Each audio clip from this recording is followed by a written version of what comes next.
Garrett Blevins here with an overview of week 2 on this program that I'm running, kind of with the guidance of Hanny from TSA. On that note, I want to mention that they are going to be doing a TSA sponsorship yet again. They do one a year, and they may, I think the first year or two they ran it, they only picked one or two, I think. Ended up doing 4 this last year. I'm not 100% on how many they will do this year. But look for an announcement on probably Bryce's channel, Bryce Lewis, TSA, the strength athlete. If you throw that in Google or type his name into YouTube, it should come up. I just wanted to briefly talk about my experience with them, which I would say has been extremely positive. I'm definitely a better lifter now, as well as much more knowledgeable in understanding both training, training principles, nutritional aspects of training, as well as meet preparation. And I think one of the things that can really help with TSA is their ability to teach you how to compete. Though I haven't necessarily had the best year in terms of like absolute strength increases, which can be due to a number of factors, such as staying in the same weight pretty much this entire year instead of the kind of continuous weight gain that I'd been doing before. You look at my last year's Nationals performance, I think it was 17-19, and you look at this year's 18-45. That's what happened this year with TSA. So whether or not it looks like from my numbers that I've put up in meets that I've gotten stronger, I think that speaks for itself on how much their coaching has assisted me in becoming a better lifter overall and being able to display that strength when it counts. And so that's what I have to say about TSA. People email me frequently and ask me about my training and my coaching and if I would recommend them. And, I would recommend them as highly as I recommend any other coaching service out there. And if you can get sponsored to do that, definitely give it a shot. There's no reason not to do that. And if you don't get picked, consider one of their coaching options. They have a lot of them.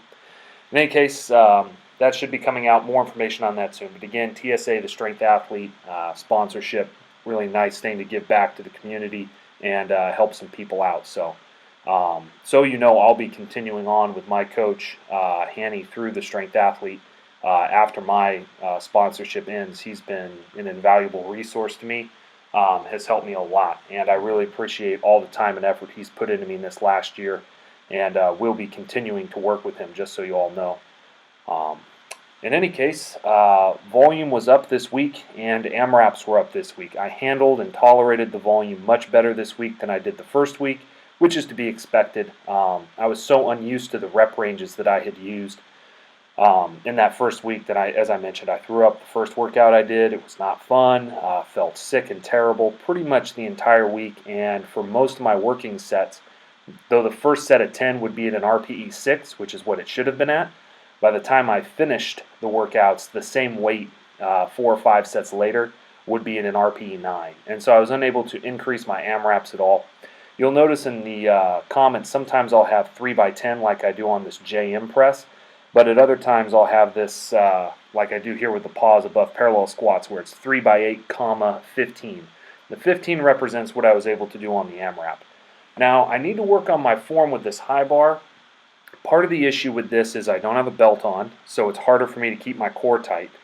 And the other problem with this is the weight is so light that I'm able to actually go back into extension when I come out of the hole. And what that means is that I'm actually arching my lower back. It's in neutral there, and then you see that my hips kind of kick back, and I get an arch in my lower back. That is going to create SI joint pain for me. I know that from just previous work. And if I don't fix that, if I don't correct that movement pattern, then I end up with a lot of pain kind of right above my tailbone. Part of the reason that's happening is I'm not staying tight enough as I come out of the squat. Part of it is because I'm not utilizing my glutes and squeezing forward. This set, I started really focusing on it because I noticed it when I was recording video and looking back over the sets. And I started doing a lot better as far as not having that excessive tilt and arch backwards. The way I was able to do that again is glute activation. Sometimes a good way to think about that will be like screwing your feet into the floor. Additionally, I was not trying to push up and back with my upper back. Rather, I was trying to squeeze my glutes through while I kept my entire spine and core engaged in neutral and finish the lift that way. it means you can't utilize maybe 100% of the force you could with your back, arching up backwards, which will work with lighter weights. But if you try to loosen and then arch your lower back out of the hole with a heavy weight, that looseness in your core isn't going to create an arch. It's going to create a round, and you're going to dump the weight forward because you're not stable through your core. So that's something I noticed. You can get away with that on lighter weights, or you can say that you have mobility issues and that's why you have so much tail tuck. But that's not really what's going on there. This isn't a mobility issue at all for me. I know I'm wearing flats on this and using a little bit of a hybrid stance, but the reason I was having that tail tuck issue was because of a lack of form. And let's say I didn't fix that and I just kept going, and then my SI joint blows up on me and I've got all this pain. Then I'm like, oh, I can't tolerate this volume. Oh, it's too much squatting. Well, it really wasn't too much squatting. It was too much squatting with bad form where I'm aggravating my SI joint. And that's something where if you don't have the ability to, have a camera or a tripod in your gym, just ask somebody to film a set or something on a phone or something like that, and look at what you're doing critically and try to find what's wrong. Don't look at what's going good. If it's going good, you're already taking care of that. Focus on what's wrong. I don't always preach that, for people. A lot of times you got to accentuate the positives and you got to play to your strength. But when you're dealing with form, you can't say, oh, well, I did this great. Well, you did something else terrible. So anyways, that's my rant on form. I noticed that with myself, and my SI joint is bugging me a little bit, and that's why. And so I was able to figure that out and was able to correct that and make it through the rest of the week pretty well. Now, conventional deadlifts, the bane of my existence, which I've never figured out how to do really properly, I am starting to figure out. And there's going to be some more conventional deadlifting from blocks. This set here is not my best set, because what I'm noticing is if I hinge at the hips too much, then my torso gets too, I guess you would say maybe like too much horizontal. My chest needs to stay up more than it is. This is looking better as the set is going on, but I have to bend my knees and get my knees forward. As soon as the bar passes my knees, I have to shoot my knees forward slightly. That's just the way my leverages work. If I don't do that, then the lever arm that is my back just gets way too long. My shoulders get out in front of the lift, and I can't get my quads really involved to kind of leg press the weight off the floor and then bring my hips through once I get the bar just above my knees. So it's something I'm working on, but for the first time ever maybe, I started to have conventional pulls feel better, and I started hitting the form better than I had before. Now, these high bar squats look substantially better than some of the high bar squats that I was doing earlier in the week. You notice how much my hips are not doing that crazy wiggle up out of the hole. And I'm also wearing heeled shoes this day instead of those flats. I was wearing those flats on that day because I forgot my heeled shoes. But I'm also thinking about just making the change to flats anyways. Additionally, this weight is heavier. This is 380, and I believe it was 295 for those positive parallel squats. And so sometimes for me, it's kind of hard to have the proper form with a lighter weight. I was very happy with my form on these high bar squats for this day. I was also happy to get 13 with 380. That's a pretty good amount of reps for me.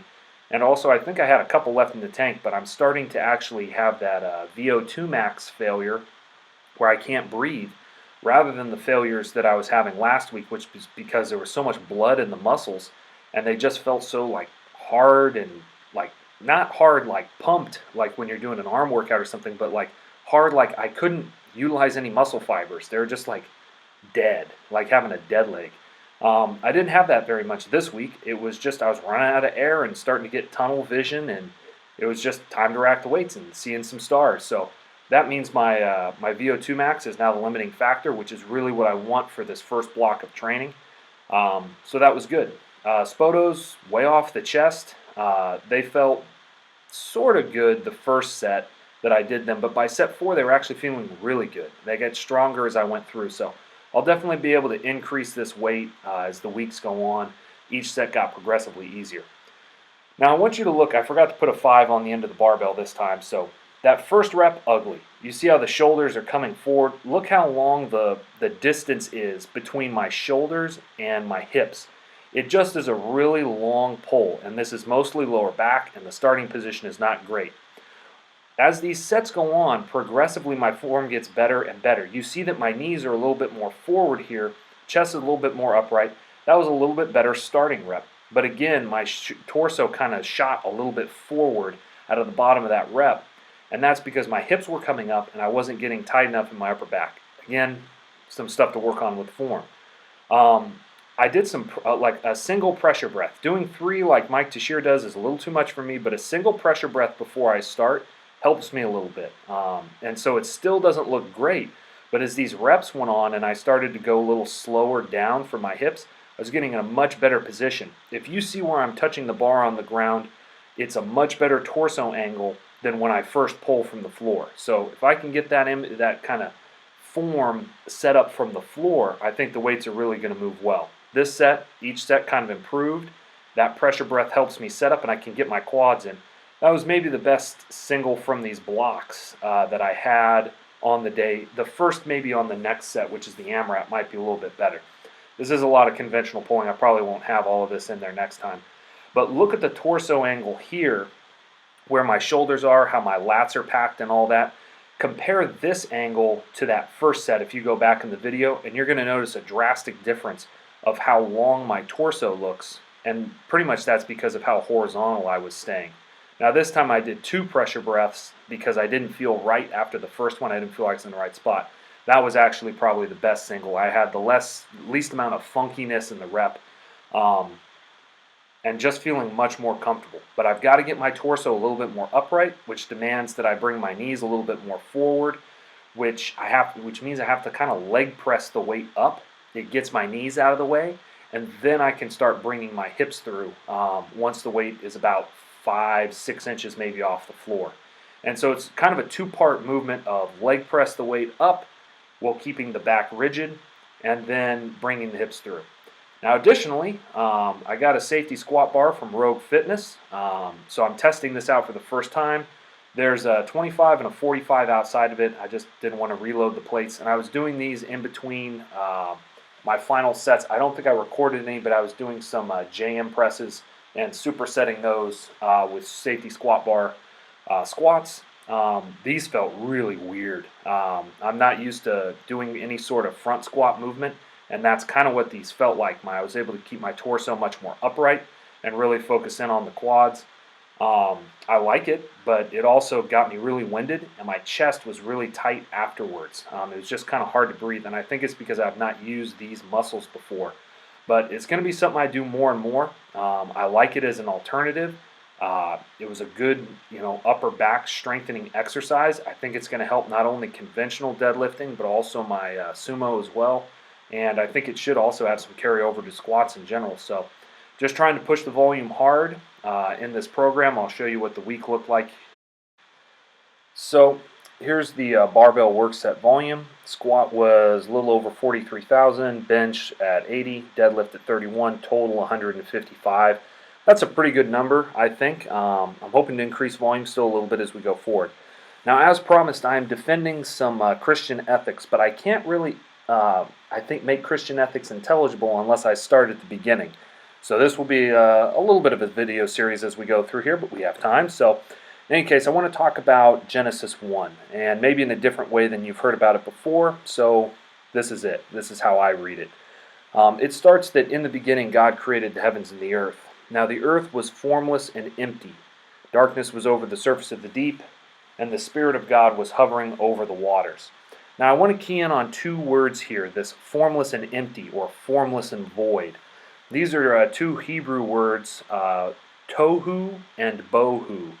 And together they represent chaos. When you see those 2 together, that's pretty much what this represents. To be formless and empty, it's a place devoid of life. And it can't really have life either. It's devoid of anything. It's the void. It's nothingness, the whirlpool.